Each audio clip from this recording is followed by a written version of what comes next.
Hello hi అండి. యాటైతే నరికేసుకొని పూజ చేసుకునేసినామండి. వెంటనే ఇది అగ్ని హోమం అంటారు కదండి, నిప్పులు తొక్కుతారు నైట్కి. అందుకని కట్టెలైతే వేస్తున్నారు, మండిస్తున్నారు. ప్రతి ఒక్కరు చిన్నపిల్లలు పెద్ద పిల్లలు అందరూ నొప్పికి కట్టెలైతే వేస్తున్నారు. అంటే ఖచ్చితంగా చేతికి కంకణం కట్టుకుంటారు కదండి, చాలామంది చేతులు చూడండి. పసుపు కొమ్మైతే కంకణం అంటారంట దాన్ని. వాళ్ళైతే కంపల్సరీ అయితే నిప్పుల్లో ఒక కట్టన్న వేయాలంట.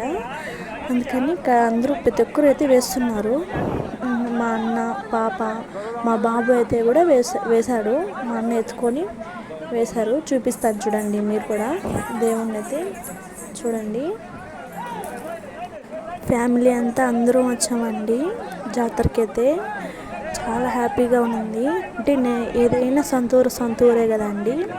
అక్కడ మా ఊరు కాళాస్త్రిలో అయితే మేము ఉండేది కాళాస్త్రిలోనే. అక్కడితో జాతర చూసుకొని ఈ ఊరికి వచ్చేస్తాం. మా తాత సోలం అయితే పట్టుకున్నారు కదండి. తాతకి ఎప్పుడు దేవుడు వస్తూ ఉంటారు. మంచిగా అక్కడికి వచ్చిన వాళ్ళంతా చూపించుకుంటుందో మా అన్న జూమ్ చేసి చూపిస్తున్నాం కదండి. పాపను ఎత్తుకున్నారు. పాప కూడా ఒక కట్ట అయితే వేస్తుంది. అంటే వేస్తారు కదండి ప్రతి ఒక్కరు, చాలామంది కట్టెలు అయితే వేస్తున్నారు. ఇదండి మా బాబుని ఎత్తుకొని అన్న ఒక కట్టె అయితే వేయించాడు. చూసారు కదండి, జూమ్ చేసి చూపించాను కదా. అంటే కంకణం కట్టుకున్నాం కదండి, నిప్పుల్లో ఒకటి వేస్తే బాగుంటుందని.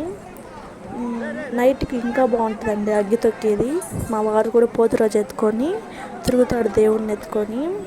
అది కూడా చూపిస్తాను చూడండి. ఏదైనా సొంతూరే కదండి.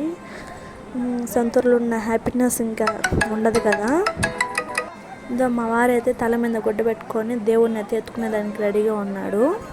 పోతురాజు ఎత్తుకొని ఇంకా అమ్మవారి దగ్గర అయితే పెట్టాలి. చూడండి, దేవుడిని అయితే ఎత్తి తల మీద పెడుతున్నారు. మా వారు ప్రతి సంవత్సరం